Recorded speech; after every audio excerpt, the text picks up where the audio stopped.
Kiungo mshambuliaji wa klabu ya Simba Clatous Chama hivi karibuni amekuwa na kiwango bora. Tumemshuhudia katika michezo ya dabi, lakini pia tukashuhudia katika dabi iliyopita tu hapa ya Mei 3 akipiga bao ambalo mpaka sasa hivi katika dunia linazungumzwa kwelikweli, na likisemekana inawezekana likaingia katika tuzo za FIFA, na CNN pia wamelizungumzia bao hilo kwa takriban dakika 20 wakilichambua tu. Lakini pia kwenye mchezo wa jana dhidi ya JKT pia ametupia bao ambalo ndio bao pekee ambalo limesababisha Simba kuondoka na ushindi. Sasa baada ya story hizo kuendelea na akizungumzwa sana kwenye kipindi hiki, mtangazaji na mchambuzi wa michezo Baraka Mpenja amefunguka kuhusu safari ya kurejea kwa kiungo huyo ndani ya klabu ya Simba. Tukumbuke kwamba kuna kipindi aliwahi kuondoka na kwenda kucheza kwa watani wa jadi wa Simba ambao ni kule Yanga, ambako alicheza kwa takriban msimu mmoja peke yake. Mpenja ameeleza namna ambavyo nyota huyo alikuwa na hamu kubwa ya kurudi ndani ya klabu ya Simba licha ya baadhi ya mashabiki kuwa na mashaka juu ya uwezo wa kiungo huyo. Amesema wakati Chama alikuwa akihitaji kurejea Simba kutokea Singida Black Stars, kulikuwa na mgawanyiko mkubwa miongoni mwa washabiki wa Simba,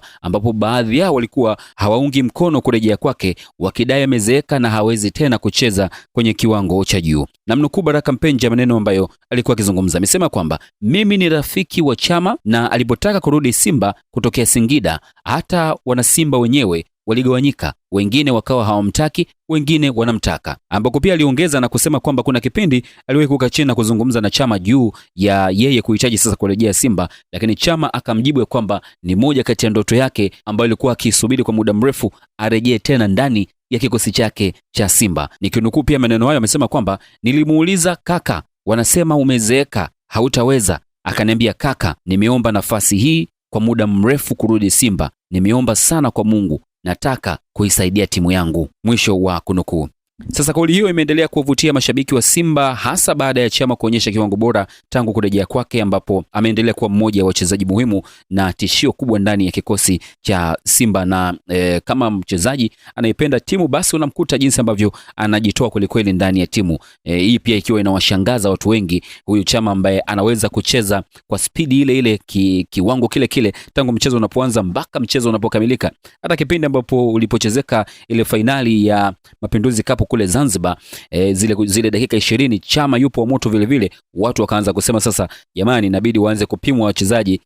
Je, kwenye derby inayofuata wapimwa wachezaji, je wanatumia chochote kile ambacho cha kuongeza nguvu? Lakini mchezaji anayependa timu na ilikuwa ni ndoto yake kurejea tena ndani ya klabu ya Simba, na sasa amerejea, basi anaonyesha wana Simba kwamba mimi ninaipenda hii timu na ninajitoa, nitafanya kila kitu kwa ajili ya timu yangu. Kiwango bora ambacho amekionyesha hivi karibuni, lakini pia goli ambalo kwa sasa hivi ndio wana Simba wanatamba nalo. Nimemsikia Ahmed Ally akisema kwamba haijalishi hawajachukua ubingwa, lakini kuzungumzwa tu na CNN ni jambo kubwa kulikweli, kwa sababu inawezekana ukachukua ubingwa na CNN wakawa hawakuzungumzi namna ile, lakini umezungumzwa na CNN mwaka huu na kuchambua na ichambua Simba, basi imeweza kupandisha kwelikweli heshima na kuifanya Simba iweze kutambulika kimataifa, lakini pia kuifanya ligi ya Tanzania kuweza kutambulika kimataifa zaidi. Lakini pia wana Yanga wakiwa hawakai kwa amani kwelikweli, kwa sababu lile goli wamefungwa wao. Kwa hiyo inapozungumzwa huko duniani ya kwamba goli hili limefungwa, inatajwa bwana wamefungwa Yanga. Hii ni Chikao Media. Shukrani sana kwako ambaye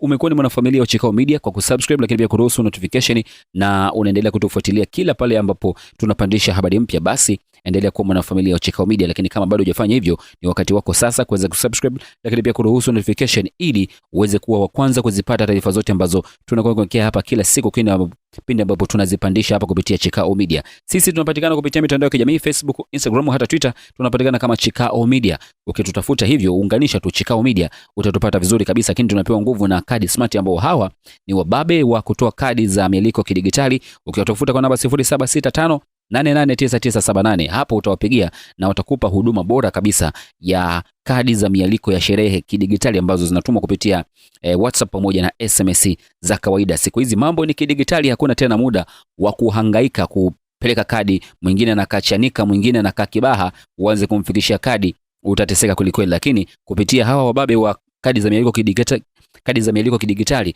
unawatafuta na wanakupa huduma ambayo ni bora, na wanakurahisishia na wanakupa uhuru wewe wa kuendelea kupanga mambo mengine, huku kiwaachia wao kazi ya kutuma kadi za mialiko kidigitali, na waliko wako wote wanafika katika sherehe yako. Shukrani, mpaka wakati mwingine, kwa heri kwa sasa.